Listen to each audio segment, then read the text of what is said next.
So hello everybody. Hope everybody has had a good weekend and everybody's doing good. Today I want to take a look at this Mirage F1 CT CR 148 scale from Italeri. It's an older kit, but I like, there's a lot of different versions of the Mirage and I want to build a couple of them, like a Mirage F1 and a 2000C.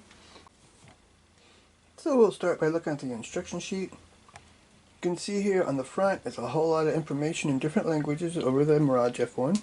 It was built to replace the more famous Delta Wing fighter, the Mirage 3. It was built differently as the Delta Wing fighters for more stability. It was strictly a fighter at the end of the 70s. The CT was designed for ground attack, the CR was a fighter. So here we have a parts map. So we have four big trees of gray plastic plus a small one with clear. And some info on the paints you'll need, which I don't really use because they're more often than not they're wrong. So start with the cockpit. You have the cockpit floor, the stick, the back of the back wall here, the seat, the front landing gear. Put the seat in, landing gear on. Here on stage 3. There's a little, if you want to make a CT or CR version, there's a little, there's some differences you have to make here. This pod here on the back is only for the CT version. So if you want to make a CR version, you have to cut it off. But it looks like the rest is for both versions.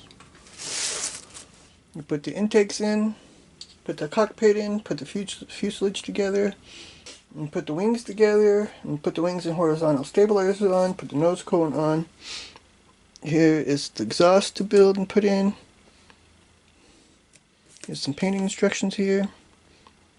And some parts to put on for the CT version. Here we build the rear landing gear, put it in. Here's the stabilizer fins underneath.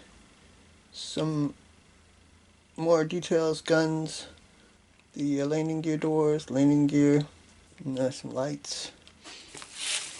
Then here you go and start building the armament. A couple fuel tanks, some missiles, a couple bombs. You put the armament on, and here's putting the canopy on with the control panel there. And the last step here, you have some parts for the CT version, some parts for the CI version. Both have a refueling probe, the same pitted tube. But there are some different instruments here. This is the same. This is only for CR. This is only for CR. This is only for CT. Then we have our painting instructions. We have 4 versions here.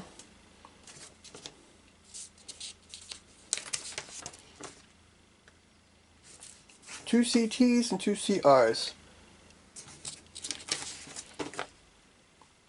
All from the French Air Force. See these 3 versions, we got medium gray, European green, and light ghost gray. These are aluminum, sand, military brown, and light ghost gray. Buy another one and make 2 versions. So here are the decals. It's a small sheet. My sheet got all crumpled up. I don't know how that happened. It has the interior decals for the instrument panels. It doesn't have a lot, but it looks like it's pretty complete with symbols and for the fuel tanks, the red dots and different things. I think these are the names for the different 4.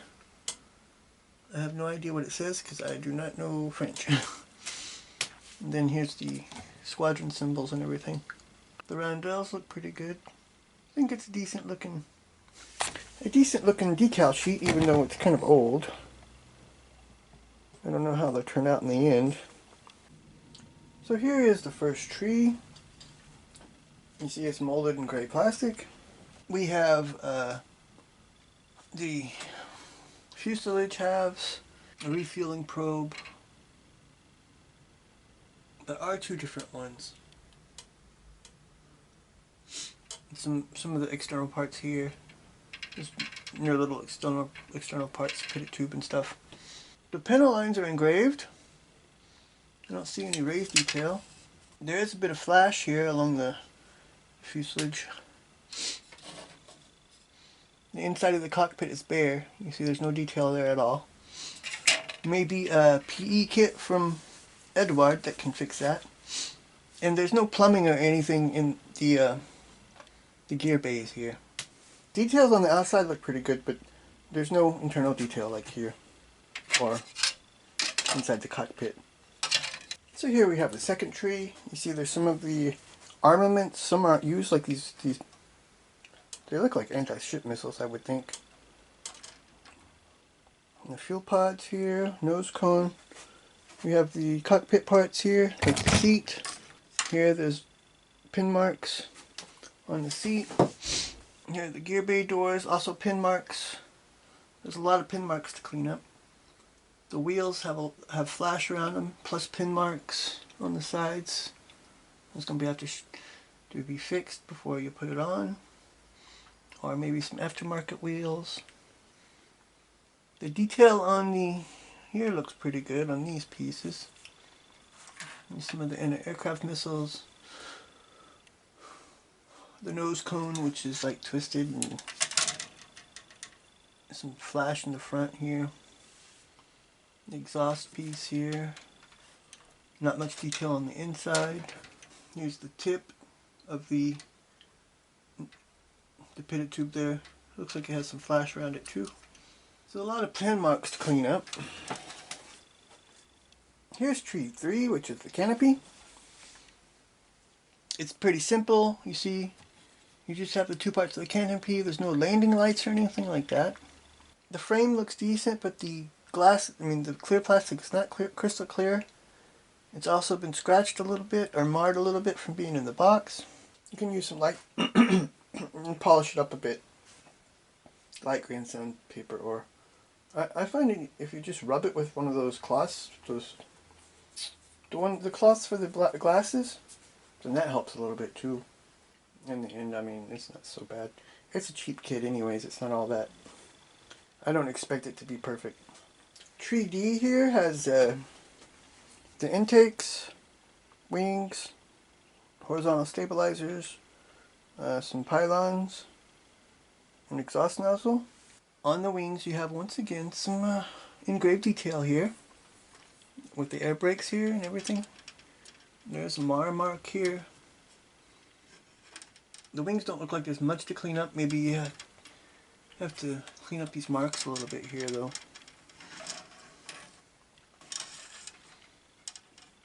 Some marring here on the horizontal stabilizers too. Might need to be cleaned up so you get a smooth paint job out of it. The inside of the intakes, there's pin marks here. I don't know how visible they will be, but I'll probably clean it up a little bit anyways, fill that in. It doesn't look like there's anything in the way putting the, or not much. There's a pin mark here that might get in the way putting the wings together, so shave that off. The wings look pretty decent, just a little bit of marring here that you have to polish up a little bit. And here's the last tree. We have the bombs, some more external detail, the sides of the seats, more pylons. The sides of the seats look pretty detailed on the outside. The bombs look decent. There's a little flash here on the fins you have to clean up. The insides of the seats have pin marks and it's pretty plain, nothing there to see. Probably some detail missing too. No seat belts on the seat. It's probably correctable with Edward Kit 2. Well, it looks okay. It's not like a high grade kit or nothing, but it looks like it'll pass for a Mirage F1. There's some cleanup to do. There's not a whole lot of flash, but there is a little bit. There's some pin marks to clean up, and it's missing a lot of detail, especially on the inside of the wheel wells and in the interior. Externally, it looks pretty good. It has engraved panel lines, no raised panel lines or anything, not a lot of marks or anything. Maybe on the wings a little cleanup. There's some marring there. So it's a decent kit. It's cheap. Most of the kits I buy are the cheaper ones. I can't afford to spend 80 or 100 euros on a model kit, unfortunately. So I buy the cheaper ones. I think it'll turn out pretty good in the end, with a little extra work and maybe a photo etch kit or two. Thanks for watching. Please like and subscribe. And in my next video, we'll be taking a look at this M35A2 2.5 ton cargo truck from AFV Club. This is a kit I'll be making in a special way because it's something I drove in the army, so I'll be adding my bumper numbers and stuff to it. And it won't be tan but camouflage. So until next time, have a great week. Thanks.